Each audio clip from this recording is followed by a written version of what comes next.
Spade. Never Date a Cowboy Billionaire. By Sophie Devon. Chapter 1. Table for two, please. Spade smiled at the friendly restaurant greeter and turned to clap his lawyer on the back. Come on, Eugene. Let's go have a beer, and you can tell me how much trouble I'm in. The waitress had huge green eyes and long red hair tied up in a ponytail.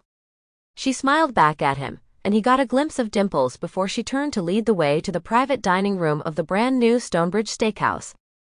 Buck's first impression as he followed was that he liked the place. It had been built in an old warehouse and still had the bare lights and original brick walls.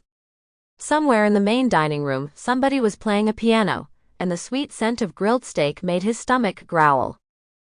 The place was the buzz of Sandy Creek, Texas, and was the nicest chow house the town had seen since the legendary Rio Catfish Camp had closed down in 1965.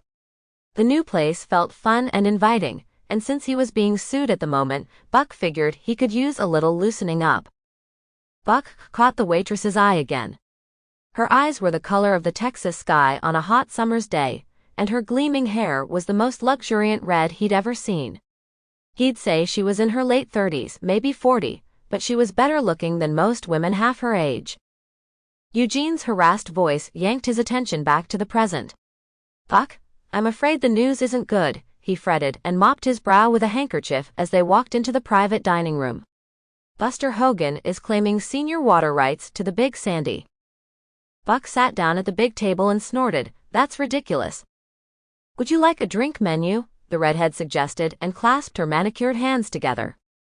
Buck glanced up and waved a hand in the air to dismiss her.